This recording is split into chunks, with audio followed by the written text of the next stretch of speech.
এর মধ্যেই 35% ট্যারিফ বাংলাদেশের ব্যাপারে নতুন ঘোষণা এসেছে।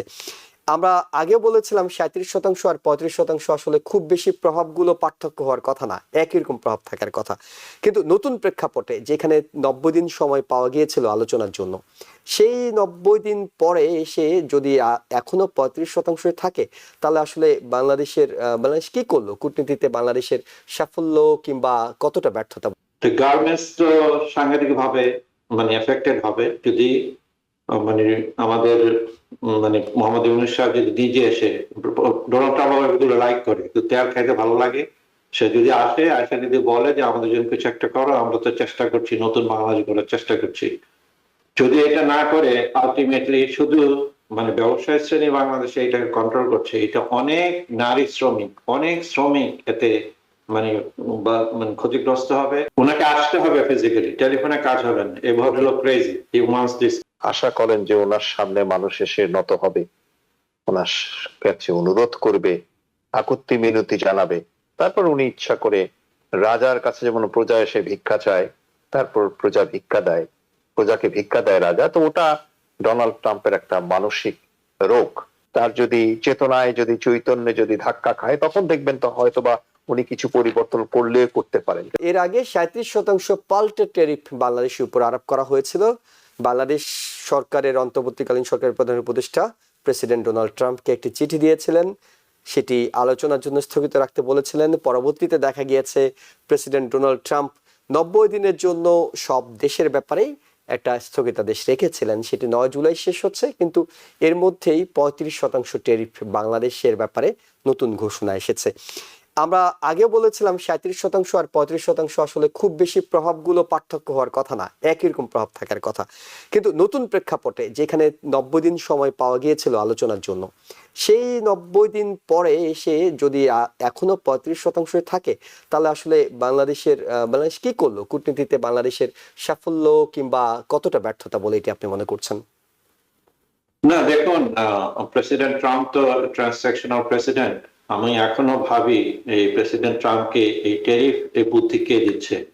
কারণ ট্যারিফ এটা হলো এক ধরনের tax. First of all, by tariff ইউনিটের আরোপ করে সে কিন্তু কংগ্রেসকে বাইপাস করছে। কারণ আপনি জানেন আমেরিকান কনস্টিটিউশনে যে 3 ইকুয়াল ব্রাঞ্চ, কংগ্রেসের ট্যাক্স অন স্পেন্ডের অথরিটি আছে। হ্যাভিং সেড দিস, যে কথাটা আমি বলতে যাচ্ছি, এই ট্যারিফ আলটিমেটলি বুমেরাং হবে। যেটা আমি ভাবছিলাম যে বিগ বিউটিফুল বিল যেটা পাস করেছেন, তার ব্যাকগ্রাউন্ডে একটা ছিল যে ডেফিসিটটা হবে, ডেফিসিটটা কমার একটা বইয়ে যে ট্যারিফ দিয়ে সেটা আনা হবে।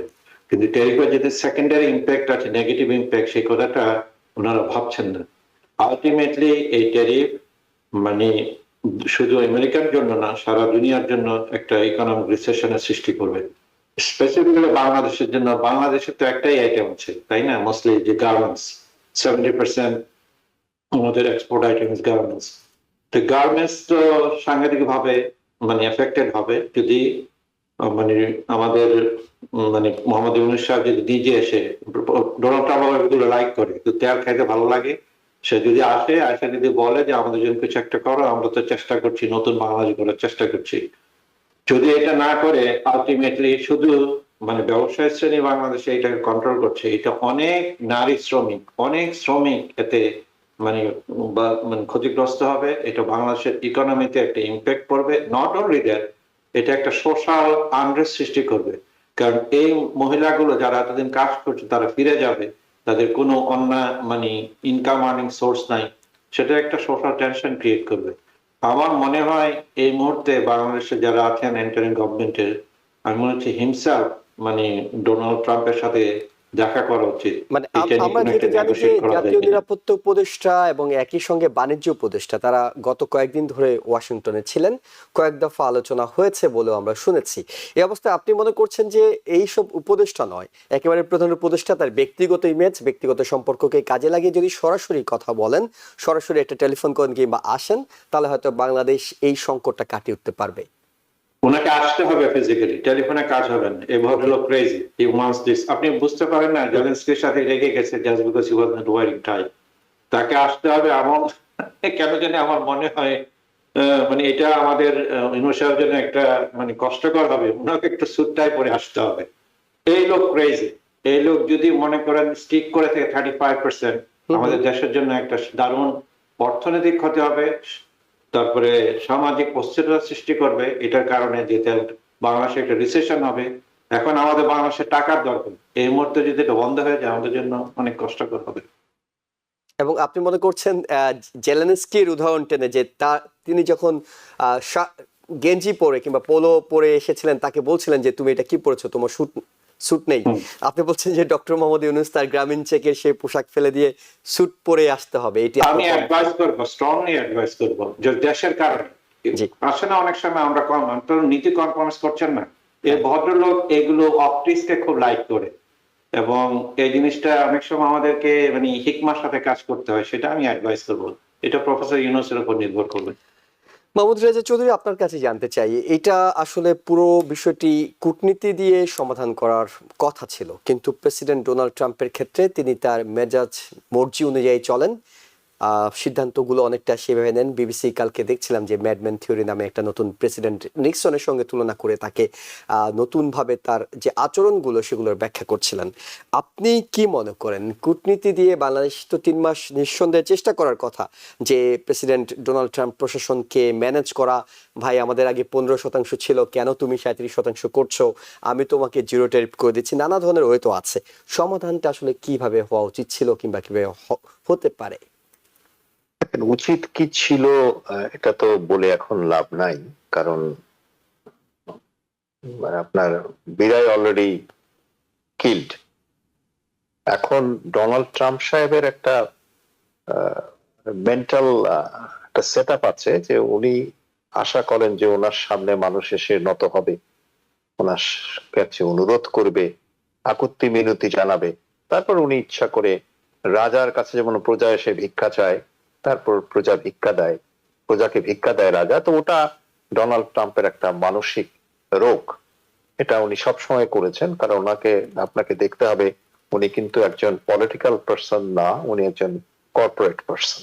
তো কর্পোরেশনে যেটা হয় আমেরিকাতে আপনারা দেখেছেন যে কেন বলা হয় এখানে ডেমোক্রেসি না, এটা কর্পোরেটক্রেসি চলে, কারণ ওখানেই যারা আমেরিকাকে চালাচ্ছে, আমেরিকার সোকল্ড ডেমোক্রেসিকে চালাচ্ছে এখানকার কিছু কর্পোরেটস বা কর্পোরেশনের আপনার লেজেন্ডরা অথবা রিচ এন্ড ফেমাস লোকরা।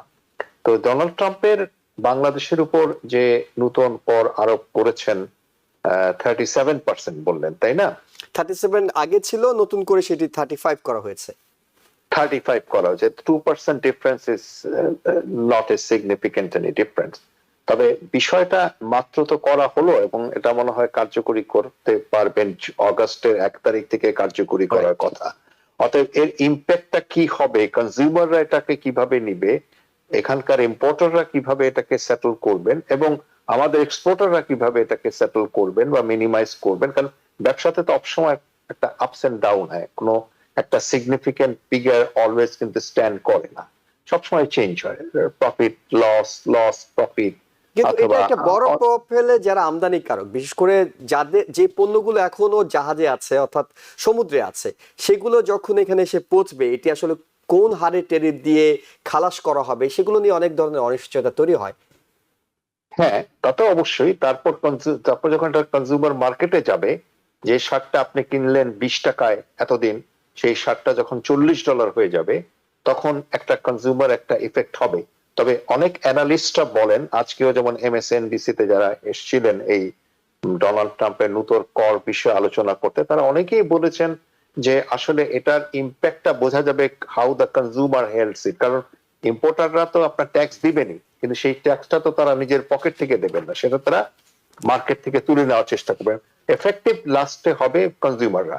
এখন কনজিউমাররা সেটাকে কিভাবে দেখবেন এবং তার ইম্প্যাক্টটা গিয়ে মার্কিন ইকোনমির উপর কিরকম পড়বে, এবং তখন যদি মিস্টার ডোনাল্ড ট্রাম্পের নরক তার যদি মানে পরিবর্তন হয়, তার যদি চেতনায় যদি চৈতন্যে যদি ধাক্কা খায়, তখন দেখবেন তো হয়তোবা উনি কিছু পরিবর্তন করলেও করতে পারেন। নিউ ইয়র্ক থেকে সম্প্রচারিত TVN 24 টেলিভিশন বিশ্বজুড়ে বাঙালির কণ্ঠস্বর।